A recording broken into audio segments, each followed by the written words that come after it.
எனக்கு இப்படா வந்து பிறந்தேங்க. எங்கள் ஊரில் ஒரு வேலை சொல்லிட்டான், உனக்கு என்ன ஜவஹர்லால் நேருவா பிறப்பான், நான் தானே பிறப்பேன் உன் ஸ்டாண்டர்டுக்கு, நீ வாட்டுக்கு எனக்கு வந்து பிறந்தேன், எனக்கு என்ன. அவன் கரெக்ட், அந்த பேருக்கு அந்த மரபு சார்ந்த அணுக்கூறுகள்லாம் சின்ன பேருக்கு தெரியுது. உமக்கு ஜீன்ஸுக்கு நான் தானே பிறப்பேன், அதை எழுதுறான். நீ என் சேய் எழுதுறதுல ஒரு எழுதுற, நீ என் ஜீன்ஸ். அதுக்கப்புறம் என்ன எழுதுனா, நீயே என் தாய். எங்கள் ஊர்லாம் பிள்ளைல பொம்பளை பிள்ளை கொஞ்சம் நான் எப்படி கொஞ்சம் எங்கள் அம்மை இல்லாமா, அம்மைங்க எங்கள் ஊரில் அம்மானா அம்மையை தான் கூடுவான், நீ எங்கள் அம்மை இல்லைல்ல அப்படிமா. அது பிள்ளைகளை கொஞ்சணும், அதுக்கு தான் அதை எழுதுறான். உங்கள்கிட்ட எல்லாம் சொல்கிறோமா, பிள்ளை பெற்றிருந்தா கொஞ்சிங்க, அறுத்து எடுத்திருந்தா வேண்டாம். நீங்களே பெற்றிருந்தா கொஞ்சிங்க, அறுத்து எடுத்திருந்தா இருக்கு, அது தானா தானே வந்திருக்கு கழுதை வெளியே. இந்த டாக்டர் அறுத்து. எனக்கு இந்த ஐஸ்வர்யா ராய் ரொம்ப பிடிக்கும். 38 வயசுல ஒரு பிள்ளை உலக அழகியா இருந்த பிள்ளை ஒரு சினிமாக்காரன் பொண்டாட்டி பெத்துத்தான் எடுத்தா தெரியுமா, அறுக்க முடியான்ட்டான். அந்த ஐஸ்வர்யா பெத்துட்டாள மாட்டேங்கால நம்ம பிள்ளைய. எங்கள் ஊரில் எங்கள் தெருவில் ஒரு பையில அம்மா சத்தம் போடுதா, நான் உன்னை போய் பெத்தேன், அந்த பையன் எங்கே பெத்த, அறுத்து தானே எடுத்த பேர் என்ன பெத்த எங்கேன்ட்டான். அந்த பேர் சொல்லி முடிச்சு போச்சு. சின்ன பையில எல்லா பையிலும் மோசமான பையில டக்கு டக்குன்னு கேள்வி கேட்பான், நீ எங்கிட்டி பெத்த எடுத்த.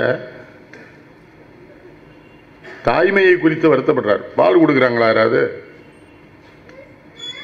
இந்த நாட்டில் பிரதம மந்திரியா இருக்க மாதிரி அவமானகரமான வேலை வேற ஒன்றும் கிடையாது. பிரதம மந்திரி வந்து டிவியில் சொல்றார், எல்லா தாய்மார்களும் அவரவர்கள் குழந்தைகளுக்கு அவரவர்களே தாய்ப்பால் ஊட்டுமாறு வேண்டிக் கொள்கிறேன். பிரதம மந்திரி வேலையால இது? ஏன்னா இவ்வளவு அவ்வளோவா ஊட்டுவாளா? இதுக்கு ஒரு பிரதம மந்திரி அவனு வந்து இன்னும் எழுதி கொடுத்த சொல்லிக்கிட்டு இருக்கான். ஐயே சார், நான் என்ன சொல்றேன், பால் ஊறலை என்பது பொய். பால் நினைந்து ஊட்டும் தாயினும் சால பறிந்து நீ பாவியனுடைய ஊனின் உரிக்கு உள்ளொளி பிரிக்கு உழப்பலா ஆனந்தமாய் அதனை சொரிந்து புறம் புறம் திரிந்த செல்வமே சிவபெருமானை ஆணுனை தொடர்ந்து சிக்கன. என்ன சொல்லுது தேவாரம்? எந்த தாயெல்லாம் பால் கொடுக்கணும்னு நினைக்காலும் அவளுக்கு பால் ஊறும். 35 வயசுக்கு மேலதான் உங்க வீட்டுக்காரன் வீட்டுக்கே வரமாட்டேக்கான. என்ன இளவுக்கு இவ்வளவு அலங்காரமும், எத்தனை கிரீம் விற்கானுவோ, டிவியில் எத்தனை விளம்பரம் அதுக்கு. அந்த பையல அந்த பிள்ளை பார்த்துதான் அவனை பிடிக்கலையா அதுக்கு. உடனே அந்த பையன் அந்த கிரீமை வாங்கி ஒரு வாரம் தேய்ச்சான், பிடிக்கிட்டாள. ஏல அப்போ நாங்களாம் என்ன லூசு பயிலுக்கு பிறந்தவங்களா? நாங்கள் தேய்ச்சிருக்க மாட்டோமா அப்பவுமே? என்ன மருதுவர், நல்ல மஞ்சள் தேய்ச்சி குளிஞ்சிங்கன்னு வைமா. நான் ஒன்று சொல்லட்டுமா அவங்ககிட்ட, நம்ம பெரியவங்கலாம் மஞ்சள் தேய்ச்சி குளிச்சனால அடுப்பில் சூடா பாத்திரம் இருந்துன்னு வைங்க, வெறுங்கீட்டு இறக்கிடுவாங்க. மஞ்சள் வெப்பம் கிடத்தாது. அதனால இந்த பூக்குழி இறங்குறாங்களே, தீக்குழி இறங்க ரொம்ப மஞ்சள் குளிக்க காரணம், காலில் மஞ்சள் ஒட்டின்னு வச்சுக்க சூடு ஏறாது. அதை விட்டுட்டு ஒரு கிடிக்கி வச்சு எடுக்காளவு பாருங்க, நம்ம உள்ளே போயிடப்படாது, மேலே போட்டுருவாள்வோம். அது அத்தனை மடங்கி இருக்கு.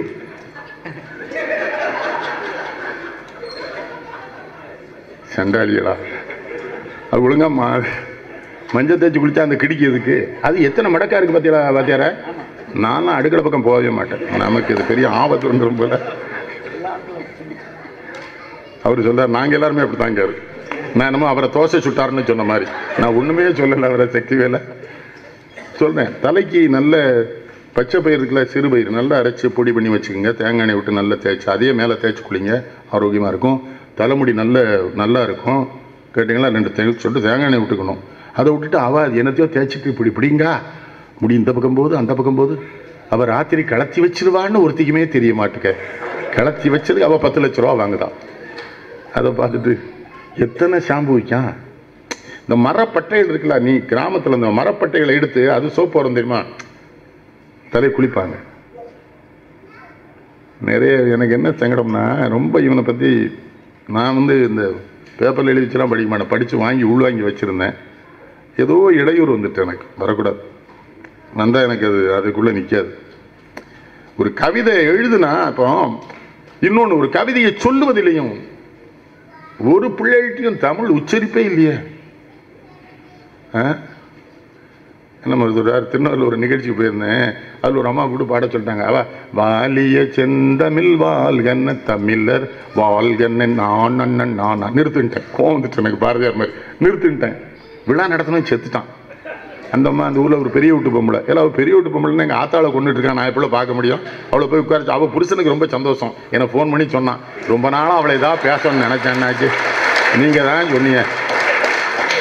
அப்புறம் தான் தெரியுது அந்த பையன் தான் அவளை அனுப்பிச்சே வச்சிருக்கான். அண்ணாச்சி எப்படியும் கொண்டுருவார் இவளை, குடும்ப தகராறு நம்மளை வச்சு தீக்கான் இவளை. என்ன பண்ண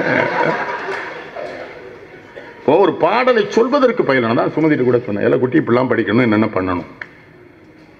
இந்த மழைங்கிறீங்க, இப்போ ஜம்மு காஷ்மீரில் மழைக்கு இணையா என்ன பண்ண முடியும்? அது இறைவன் தருகிறது. அவன் கோபமாக தந்தால் அது சாபம், வரமாக தந்தால் வாழ்க்கை. அதனால தானே வானத்தில் அமுதம் இருக்குன்னு சொன்ன தமிழ்நாட்டில் வள்ளுவன் என்ன சொன்னா, வானத்தில் அமுதம் இல்லடா, வானத்திலிருந்து வருகிற நீர் தான் அமிழ்தம்னா. நின்று உலகம் வழங்கி வருதலால் தான் அமிழ்தம் என்று உணரப்பாற்றுனான். அது உணரணும், அதான் அமிழ்தம்னு. அதுல பாரதி எழுதுவான், ஒரு மிகப்பெரிய மழை பாண்டிச்சேரியில் பெஞ்சிருக்கு, ஒரே ஒரு ஏழையினுடைய தென்னந்தோப்பு பிழைச்சிக்கிட்டு தான். அதை பாரதி பார்த்துட்டு, மழைக்கு எத்தனை இரக்கம் பாருங்கள் வர்ண பகவானுக்கு, அந்த ஏழையின் தென்னந்தோப்பை ஒன்றும் செய்யவில்லைங்கிறான். இவன் அதை விட ஏழை.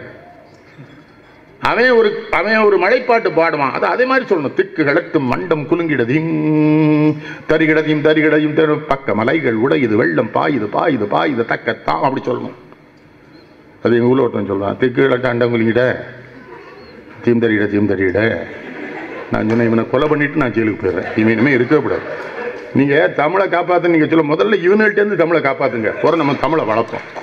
எத்தனை சண்டால பயில்வா, திருக்குறளே தெரியாம 10 நிமிஷம் திருக்குறள் பேசாம என்ன சொல்லி இருக்கிறார் வள்ளுவர், எத்தனை சொல்லி இருக்கிறார், எப்படி சொல்லி இருக்கிறார். 1.25 அடியில் அந்த பெருமகன் நமக்கு தந்து போன அந்த குரட்பாவை நான் மறந்தது தவறு. அவனுக்கு ஒண்ணுமே தெரியாது, படிச்சா தானே மறக்க. இதுக்கு நான் தலைவராக இருந்தால் சும்மா இருக்க மாட்டேன், திருக்குறள் சொல்லுன்ட்டேன். இப்படி என்னைய பார்த்தான். நீங்கள் தலைமை தாங்குகிறீர்கள் என்கிற பொழுதே யோசித்தேன், விவரமும் சொல்றான். அதை இல்லை பிற என்ன திருவள்ளுவர் பேச திருக்குறள் என்று சொல்லணும்ல. தமிழை உங்கள்கிட்ட சொல்றீங்க, தமிழை நம்ம தான் அழிச்சிட்டு இருக்கோம். மெல்ல தமிழிச்சாகும் அந்த மேற்கு மடிகள் பூமி சிவகும் எந்தெந்த பேதை உரைத்தான் இந்த வசை எனக்கு எய்திடலாமோ சென்றிடுவீர் எட்டு திட்டம் கலை செல்வங்கள். பாரதி சொன்னான். எப்போ தெரியுமா? ஒரு வெள்ளைக்காரன் திருநெல்வேலி மெட்ராஸில் வேலை பார்த்தோன்னு சொல்லிட்டான், எதிர்காலத்தில் அழிகிற மொழிகளிலே தமிழும் உண்டு. அப்போ வந்த கோபம் எது, இன்னும் படிக்கணும். சரி, இந்த புத்தகம் அவர் அகநாளிகை ரொம்ப அருமையான அச்சு. வந்தவுடனே ஒரு பாராட்டினேன். சில இதில் புத்தகம் அச்சிடுகிறவன் கொண்டுருவான். இவர் கூட நிறைய பிழை இருக்குன்னாரு இல்லையா, சரியாக பார்க்கலன்னு சொன்னீங்களோ, அதெல்லாம் கூட பிரச்சனை இல்லை, பிழையெல்லாம் பார்த்துக்கலாம். அச்சிடுகிற முறை, அந்த அழகு இருக்குது பார்த்தீங்களா புத்தகம். சில பேர் புத்தகத்தை பார்த்தாலே ஒரு வார இதழில் அந்த பா விஜய்னு ஒரு கவிஞன் இருக்கான்ல, வித்தக கவிஞனானே அப்படி சொல்கிறாங்க. அவன் எழுதுறான், விஸ்வாமித்திரர் ராமனையும் லட்சுமணையும் அழைத்து வந்து மகிஷாசுர மர்த்தினியை வதம் செய்தான்னு எழுதாமா. ஒரு பத்திரிகையில் சண்டான தாடகையை கொண்டானே, மகிஷாசுர மர்த்தினி தெய்வமாவா, சக்தி வடிவான் எழுதுறானே. அந்த பத்திரிகை ஆசிரியர் கூட்டம் ஏல தம்பி என்னல இப்படிலாம் எழுதான்னு கேட்டான். அவன் சொன்னான், ஏன் பத்திரிகையெல்லாம் உங்களை யாரை நினச்சி படிக்க சொன்னான். அவன் பாயிண்ட் அப்படி போட்டான், எங்கள் பத்திரிகையில் எவன் என்ன எழுதான்னு எனக்கு தெரியாது, நீ எதுக்கு அதை. அவன் சினிமாவில் பாட்டு எழுதுனா அவன் எப்படி தமிழறிஞனாவான்? என்ன பாரதியா?